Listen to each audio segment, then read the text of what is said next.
Hyderabad commercial leasing segment new records create చేస్తుంది. Last 6 months చూసుకున్నట్లయితే 75 square feet office space leasing జరిగింది. Last year తో compare చేసుకుంటే ఈ ఇయర్ 29% ఎక్కువ. అసలు హైదరాబాద్ కమర్షియల్ ప్లేస్ కి ఎందుకు ఇంత డిమాండ్ ఉంటుంది, ఫ్యూచర్ లో ఎంతవరకు ఈ గ్రోత్ ఉంటుంది అనేది ఈ వీడియోలో తెలుసుకుందాం. Hello friends, welcome to real magic Telugu. Hyderabad commercial space గురించి మనం మాట్లాడుకున్నట్లయితే ఇంటర్నేషనల్ కంపెనీస్ తమ జీసీసీలు అంటే గ్లోబల్ క్యాపబిలిటీ సెంటర్స్ని హైదరాబాద్లో పెట్టడం మెయిన్ రీజన్గా చెప్పుకోవచ్చు. రీసెంట్గా జరిగిన కొన్ని కమర్షియల్ స్పేస్ ట్రాన్సాక్షన్స్ గురించి మనం మాట్లాడుకున్నట్లయితే సిఐబిసి నానగ్రామగూడలో 2 lakh square feet, Accenture 10 lakh square feet, tech Mahindra 4 lakh square feet, HSBC 2 lakh square feet, ఇంకా లోరియల్, నెస్లే, నేషన్ వైడ్ ఇలా వరుసగా కంపెనీస్ తమ జీసీసీల్ని హైదరాబాద్లో ఏర్పాటు చేస్తున్నాయి. దీనికి కొన్ని రీజన్స్ చూసుకున్నట్లయితే కనెక్టివిటీ పరంగా హైదరాబాద్ మిగతా మెట్రోపాలిటన్ సిటీస్తో పోల్చుకుంటే రెంట్స్ తక్కువగా ఉండడం ఇంకో రీజన్గా చెప్పుకోవచ్చు. ఈ లీజింగ్ అనేది ఎక్కువగా hitech city, Kondapur, Rayadurgam, financial district, Nanakramguda, Kokapet ఏరియాస్లో ఎక్కువ జరుగుతుంది. ఇప్పుడు రియల్ ఎస్టేట్ మార్కెట్కి ఈ జీసీసీలు ఎలా ఉపయోగపడతాయో మనం తెలుసుకుందాం.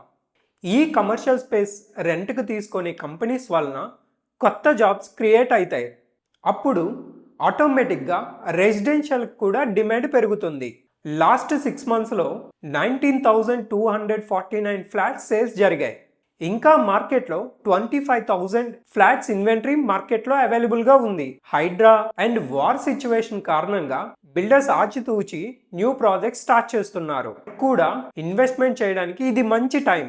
ఎందుకంటే హైదరాబాద్ రియల్ ఎస్టేట్ మార్కెట్ చాలాసార్లు అంటే 2009, 2019, 2021, 2024 ఈ టైమ్ లైన్స్లో మనం ఒకసారి మార్కెట్ గమనించినట్లయితే చాలా మంది మార్కెట్ పడిపోయింది, ఇంకా బిల్డర్స్ ఫ్లాట్ ప్రైజెస్ తగ్గించాలి, కొనడానికి బయ్యర్స్ లేరు ఇలా వింటుంటాం. అలాగే కస్టమర్స్ కూడా మార్కెట్ లేదు, ప్రైజెస్ ఇంకా తగ్గుతాయి అని వెయిట్ చేస్తున్నారు. అలా అనుకున్న వాళ్ళు ఎవరు కూడా ఇప్పటికీ ఫ్లాట్స్ కొనలేదు అంటే మీరు నమ్ముతారా? వాళ్ళు ప్రైజెస్ తగ్గుతాయని వెయిట్ చేస్తారు, కానీ మనం మార్కెట్లో చూసుకున్న ప్రైజెస్ అనేవి తగ్గవు, కొన్ని రోజులు పెరగకుండా ఉంటాయి అంతే. దీనినే మనం మార్కెట్ కరెక్షన్ అంటుంటాం. ఇలాంటప్పుడే తెలివైన కస్టమర్స్ బిల్డర్స్తో కూర్చొని వీళ్ళ బడ్జెట్లో నెగోషియేట్ చేసి డీల్స్ క్లోజ్ చేసుకుంటారు. సో ఫ్రెండ్స్, చూసారు కదా, మార్కెట్ డల్గా ఉంది, ఇంకా ప్రైజెస్ తగ్గుతాయి అని వెయిట్ చేయొద్దు. ఎందుకంటే ఫ్యూచర్లో ఇంకా చాలా జీసీసీలు రాబోతున్నాయి, జాబ్ క్రియేషన్ కూడా ఎక్కువ ఉంటుంది, అప్పుడు ప్రైజెస్ ఇంకా పెరుగుతాయి.